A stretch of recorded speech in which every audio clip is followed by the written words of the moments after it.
Alright, quick question. What do these two things have in common? 1. Landing a man on the moon. 2. And building a railroad across the entire continent in the 1800s. The answer? No computers, no GPS, no power tools. Just maps, math, muscle, and an unreasonable amount of confidence. Today, we're talking about the Transcontinental Railroad, the single most insane engineering project of the 19th century, and the moment America proved it could bend an entire continent to its will. Chapter 1. America had a problem. In the early 1800s, the United States looked big on the map, but in reality, it was just fractured.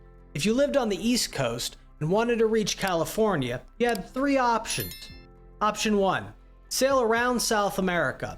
This was a months-long journey through storms and shipwrecks. Option 2.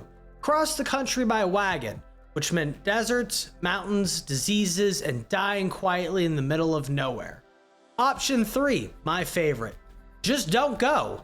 Now add one major problem. In 1848, gold was discovered in California. Suddenly, millions of people wanted to move west, and fast. And America realized something terrifying. It owned land it couldn't actually control. No fast travel, no supply chain, no reliable communications. If the country wanted to stay united, it needed a physical spine. A railroad, if you will, from coast to coast. Chapter 2. An impossible idea. On paper, the plan sounded simple. Build a railroad from the Midwest to the Pacific Ocean. In reality, this meant conquering the Great Plains, the Rocky Mountains, the Sierra Nevada, and deserts hotter than engines. Winters cold enough to freeze steel, and remember, this is 1850. There are no diesel engines, there are no hydraulics, there are no cranes. Most of the work would be done with simple things like shovels, pickaxes, black powder, horses, and human bodies. Lots of human bodies. To make it happen, the government backed 2 companies. The Union Pacific, building from the west of Nebraska, and the Central Pacific, building east from California. Whoever laid more track got paid more, which is how an engineering project turned into a competitive, chaotic race. Chapter 3. Engineering against the Earth. Let's talk engineering. Union Pacific faced vast, flat lands, which sound easy until you realize there are no towns, there's no water, there are no materials nearby. Every rail, spike, tie, and tool had to be hauled hundreds of miles to the job site. Meanwhile, the Central Pacific got the real nightmare of the side. The Sierra Nevada mountains. Solid granite. Vertical cliffs. Snowfall measured in stories, not inches. And to punch through the mountains, workers had to carve tunnels by hand. They drilled holes into the rock, packed them with explosives, lit the fuse, and ran for their lives. Sometimes the explosion worked. Sometimes the mountain won. And at its peak, progress slowed to just inches per day. To survive the winter, they built wooden snow sheds over the tracks. Entire forests sacrificed just to keep the trains moving.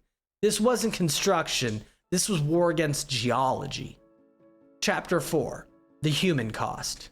This project didn't run on coal, it ran on people. Union Pacific relied heavily on Irish immigrants, Civil War veterans, former soldiers desperate for work, and Central Pacific depended almost entirely on Chinese laborers.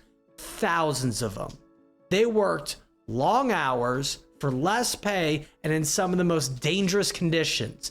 They hung from ropes off cliffs. They hauled explosives. They had worked through avalanches and rock slides. Many would die.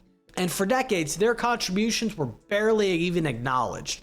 The railroad may have united the nation, but it was absolutely built on sacrifice. Chapter 5. The moment that changed everything.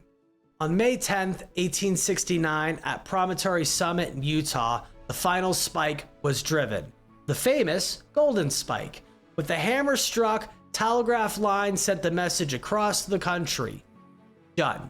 In that moment, a trip that once took months now only took days.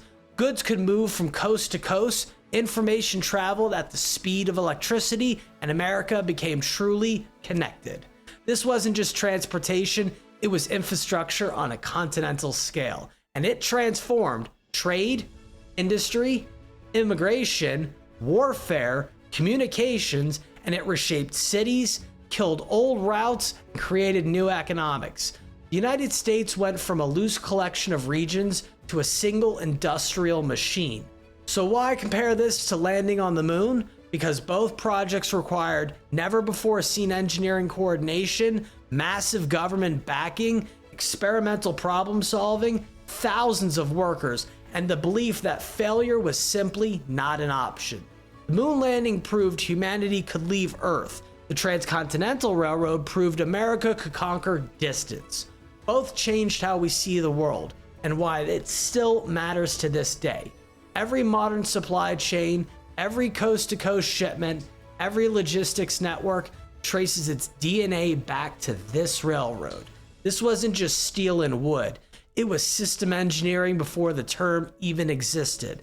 And without it, America as we know it doesn't even happen. Doesn't even come close. So the next time you complain about traffic or a delayed package, just remember, there was a time when crossing America meant betting your life against mountains, weathers, and time itself. A group of engineers, laborers, and dreamers said, yeah, we can build that. And this has been a fun fact with Josh. Thanks for watching, and I'll catch you on the next one.